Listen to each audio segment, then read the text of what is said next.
Hello there! Regular visitors will know that it has already been clearly established that I wrote a book, a novel. This novel. However, because I'm a new author and I went down the self-publishing route, I don't have a big company behind me to advertise it for me, so that falls to myself. So to that end, I'm going to read a short excerpt and invite people to leave comments down there, giving any feedback they have and commenting perhaps on where they think my inspiration came from, what's triggered my imagination. It would be extremely useful for me as a writer to see the way other people see my work. And also, please forgive the yellowness. My bedroom seems to be suffering from a severe case of jaundice at the moment. Anyway, without further ado, I'm going to read from roughly 2/3 of the way through the novel, after quite a lot has happened. So, The Chronicles of Magik by L. Coulson, that being myself, part of the History of Dragons saga. She had lost a day. How had she managed to lose an entire day? That didn't bode well. What was the last thing she could remember?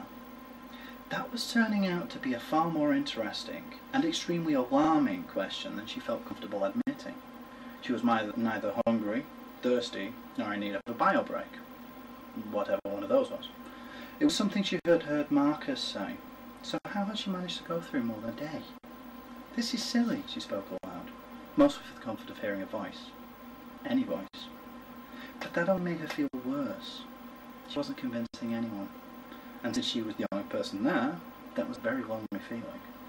She was used to living alone, having left home for study when she was 16, going straight to university instead of college. 3 years certainly counted as long enough to grow accustomed to fending for yourself. So what was the last thing she could remember? Now that she thought about it, there were 2 days missing. She could remember Monday evening, coming home from work and sampling some more of Marcus' cooking. He was quite skilled at it. He seemed to have a knack for taking the simplest of ingredients and adding life to them. But his culinary expertise, impressive though it may be, was patently irrelevant to her musings, apart from that being her last clear memory. There was something else. She could feel it nagging at her. Panic was beginning to set in and she hated that feeling. Not knowing why she was so alarmed made her feel worse, which in turn was preventing her from thinking clearly and causing any last vestiges of reason to slip on further away. A vicious cycle. What had Marcus called it? A Hobson's choice? No, that was something to do with an old film. It's a pain in the fucking ass, that's what it is, she bristled, the brief spike of frustration succeeding in pushing the feeling down a little. Marcus Cart chose that moment to enter the living room, plodding sedately in through the slightly ajar door, not a single ounce of energy wasted in his deliberate, methodical gait. He walked directly towards her, his large, round blue eyes spearing her with a lazy intensity. The dichotomy was fascinating.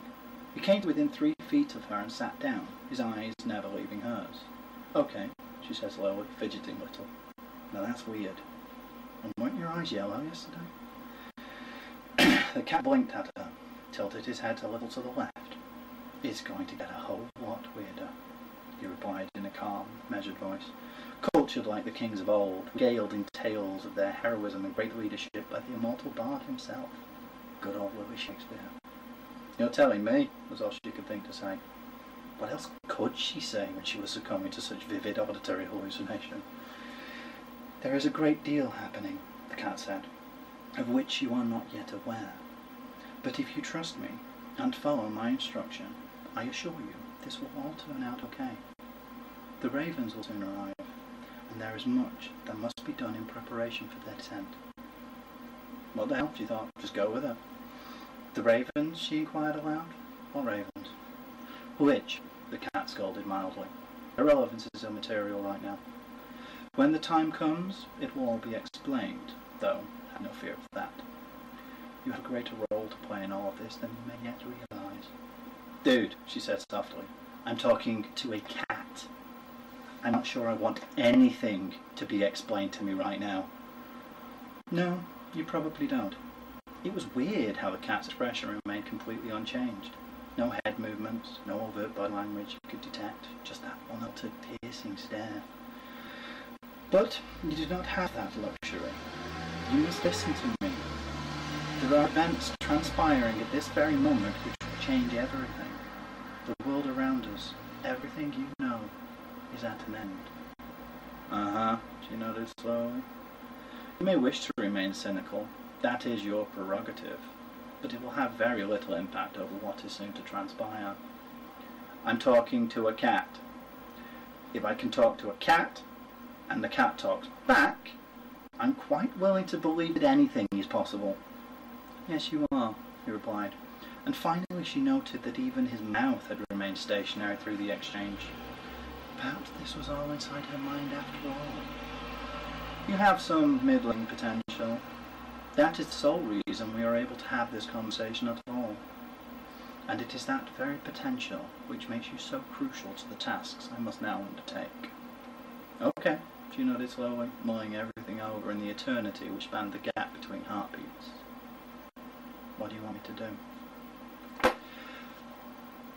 Well, I think that pretty much speaks for itself. I'd be extremely interested in hearing what people have to say. Now, hopefully it doesn't seem too overly profound, too contrived, because I do admit openly to no small amount of self-indulgence. The first time I've ever written anything, and I wanted to write it the way I wanted to write it, which is why I went for self-publishing. So, I'd like to see what people make of it. By the way, Hello Kitty guitar. Unfortunately not mine, it belongs to my daughter, but Hello Kitty guitar. Awesome. Thanks for watching.